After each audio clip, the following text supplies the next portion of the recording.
Namaskaram andarki. Welcome back to my channel. So as I said in my previous videos, I have started new series Parenting with Epics Bhagavatam. So Srimad Bhagavatamlo we will find 12 skandhas, 335 chapters and 18,000 verses. So today we will start with first skandham.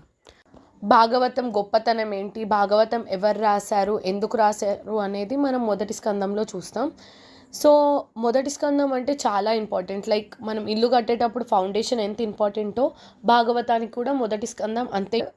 Family moral values అనేది చాలా important అని తెలుస్తుంది. మహాభారతం రాశాక కూడా వ్యాస మహర్షికి ఏదో తెలియని లోటు, అసంతృప్తి. అయితే ఆయన డిప్రెషన్లో అలా కూర్చుంటే ఒకసారి నారద మహర్షి వచ్చి, నువ్వు ఇండైరెక్ట్ టాపిక్స్ లైక్ ధర్మం గురించి, కర్మ గురించి, వీటన్నిటి గురించి మాట్లాడవు, కానీ ఎప్పుడు భక్తి గురించి కానీ, కృష్ణుడి వల్ల మనకి మోక్షం ఎలా లభిస్తుంది, మనకి మెంటల్ పీస్, సెల్ఫ్ రియలైజేషన్ ఎలా రావాలి అనేది ఎప్పుడు చెప్పలేదు. సో ఈసారి నువ్వు దాని మీద కృష్ణుడిని ఉద్దేశించి, కృష్ణుడి గురించి, ఆయన చిన్నతనము, ఆయన వల్ల మనం నేర్చుకోవాల్సిన పాఠాలు ఏంటి అనేది భాగవతం అనే గ్రంథం ఉపయోగించి రాయి, అది మన ఫ్యూచర్ జనరేషన్స్కి చాలా యూజ్ అవుతుంది అని చెప్తే వ్యాస మహర్షి భాగవతం అనే బుక్ రాస్తాడు. ఆ బుక్ రాశాక అది తన కొడుకైన సుఖ మహర్షికి చెప్తాడు. ఆయన ఏజ్ 16 years ఉన్నప్పుడు పరీక్షిత్ మహారాజు ఆయన లాస్ట్ స్టేజెస్ ఆఫ్ లైఫ్లో ఉన్నప్పుడు వచ్చి, నాకు ఓన్లీ 7 days ఉన్నాయి, నాకు స్పిరిచువాలిటీ గురించి, కర్మ గురించి, మోక్షం ఎలా వస్తుంది అనే వాటి గురించి చెప్పండి అంటే సుఖ మహర్షి భాగవతం అనేది చెప్తాడు. మనకు దీనివల్ల తెలిసిన లెసన్ ఏంటంటే లైఫ్ ఈజ్ వెరీ అన్సర్టెన్, కానీ భాగవతం చదివాక ప్రతి ఒక్కరి జీవితం ఎంత గొప్పది, దాని యొక్క పరమార్థం ఏంటి అంటే లైక్ మన మీనింగ్ ఏంటి, మన లైఫ్కి మీనింగ్ ఏంటి అనేది తెలుస్తుంది.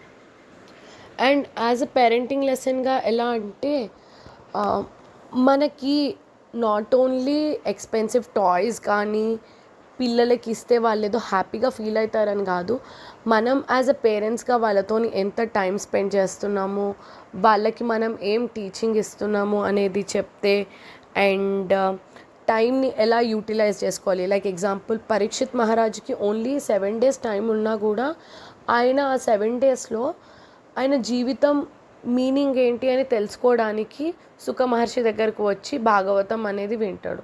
సో పిల్లలకి డోంట్ వేస్ట్ టైం అని చెప్పే బదులు వాళ్ళని టైం ఎలా మంచిగా యూజ్ చేసుకోవాలి అనేది నేర్పించాలి. అటు పరీక్షిత్ మహారాజ్ గుర్తున్నాడు కదా, అదే కల్కి మూవీలో అశ్వత్థామ బ్రహ్మాస్త్రం వేస్తే ఉత్తర వూమ్లో చనిపోతాడు, కృష్ణుడే వెళ్ళి సేవ్ చేస్తాడు.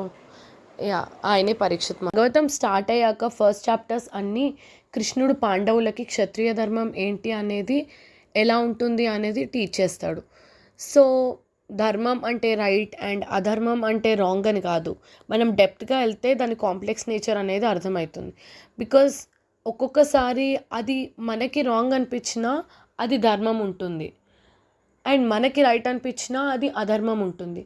సో అది మనం ఏంటి అనేది నేర్చుకొని మన పిల్లలకి మనం ఎలా అయితే, పరీక్షిత్ మహారాజు పాండవుల వంశంలోనే ఒక గొప్ప రాజు. సో ఒకసారి ఆయన వేటకు వెళ్ళినప్పుడు అక్కడ ఆయనకి దాహం వేసింది. నియర్ బై ఒక ఆశ్రమం కనిపిస్తే ఆ ఆశ్రమంలోకి వెళ్తే అక్కడ ఒక ముని మెడిటేషన్, చాలా డీప్ మెడిటేషన్లో ఉన్నాడు. ఆయనని ఎంత వాటర్ అడిగినా కూడా ఆయన రెస్పాండ్ అవ్వలే.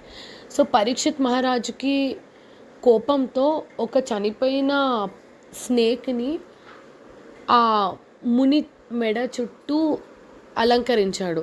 శృంగి మహర్షి పరీక్షిత్ మహారాజుకి శాపం ఇచ్చాడు, అండ్ పరీక్షిత్ మహారాజు దాన్ని యాక్సెప్ట్ చేశాడు.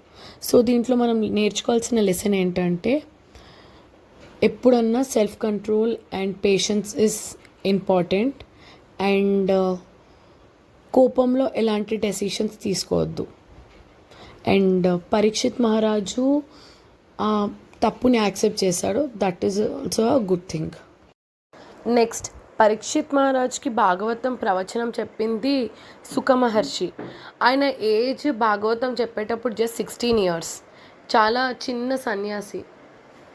కానీ చాలామందికి అబ్బాయి అసలు భాగవతం చెప్పగలడా లేదా అనే ఒక థాట్‌లో ఉండే. దీని నుండి మనం ఏం తెలుసుకోవచ్చు అంటే, జ్ఞానంకి వయసుతో సంబంధం లేదు.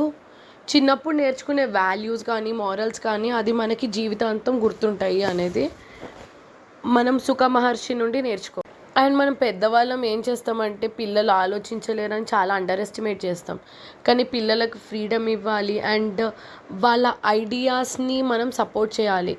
పిల్లలే కదా, వాళ్ళకేమీ తెలియదు అని అంటే వాళ్ళ క్రియేటివిటీని మనమే స్పాయిల్ చేసినట్టు ఉంటుంది. This is an other lesson. భాగవతంలో లిజనింగ్ అనేది చాలా ఇంపార్టెంట్. ఎలా అంటే వ్యాస మహర్షి, నారద మహర్షి, సుఖ మహర్షి వీళ్ళందరూ ఒక్కొక్క టైంలో భాగవతం విని భాగవతం వాళ్ళలో వాళ్ళు అబ్జర్వ్ చేసుకున్నారు, అంటే దాంట్లో లీనమైపోయారు.